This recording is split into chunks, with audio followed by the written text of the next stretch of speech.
Hi everybody. When I make these videos, I'm not making these videos for entertainment value. You know, I see a lot of really interesting videos on Facebook.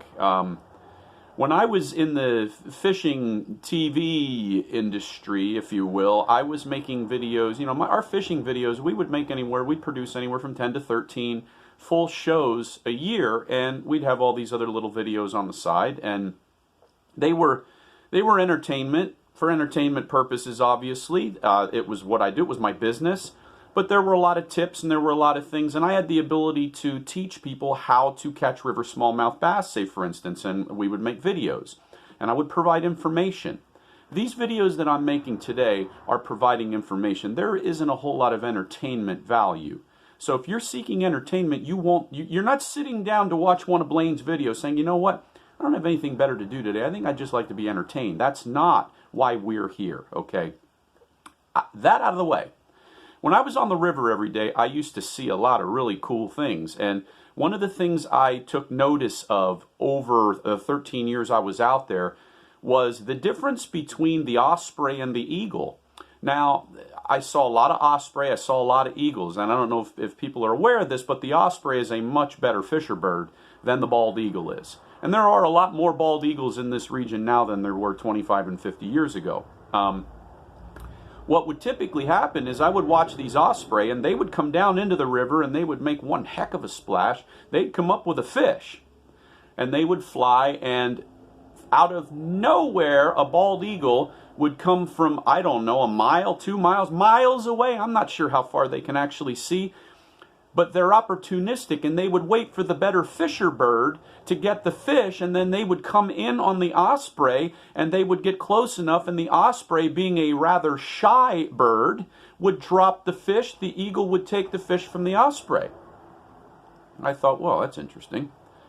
And you know, there's another message here. Now that I'm bringing this up, it's like I used to see that and really not think a whole lot of it. It was just another day, and today, I'm really learning how to take a look at life, you know, how life operates, how the animal kingdom operates, and the beauty and things like that, because I had to get to a place where I was pretty beat up so I could finally say, you know what, you don't get another pass at this, so it probably ought to be good to enjoy something like that. So my mentor said to me, find somebody who has what you want and then do exactly what they tell you to do, until you figure out that they're lying or that it doesn't work.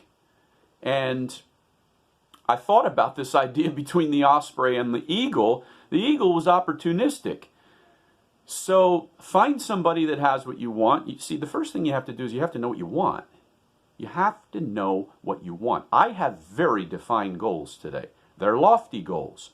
I have defined them, I have put dollar amounts on them, and I have put dates on every single one of my goals. Here's why. Because I wasn't satisfied. If you're in a state of dissatisfaction, you've now entered into a creative state. Dissatisfaction is a creative state. Thomas Edison wasn't satisfied with a candle, so he created the incandescent light bulb, and he went to any length to do it. So when you get to that place where you're dissatisfied, do you know the whole Old Testament, the whole first 38 books of your canonized Bible come from a place of rejection and dissatisfaction? He's not satisfied. Yah is dissatisfied. He wants to have a wife, a bride. He wants to have a people that wants him as much as he wants them to want him as much as he wants them. I have these goals. I want to be a better father. I want to be a loving husband. I want to make enough money to support my family. I want to make enough money to live the life that I am called to live. I want to be able to help and serve others. And because of that, I can now bring this creative purpose out of my DNA that's inscribed into me, put it on the screen of my mind, plant this seed, and then watch as I water the seed with things like affirmations and you know, goal cards and things like that. I'm watering this seed, I'm painting this picture in my mind. Now I can be opportunistic and say to my mentor, I want what you have. What do I do next? How do I get to the next step? And you do exactly what they say. mentorship is critical. I'm not saying that the osprey was mentored by the eagle or vice versa, but what I am saying is the eagle was opportunistic. So be opportunistic. Find somebody who has what you want and do what they tell you to do. Click the link below, not for entertainment purposes, but for life-changing information. Get over to my Facebook. If you're watching this on YouTube, get over to YouTube if you're on Facebook. Have a great day.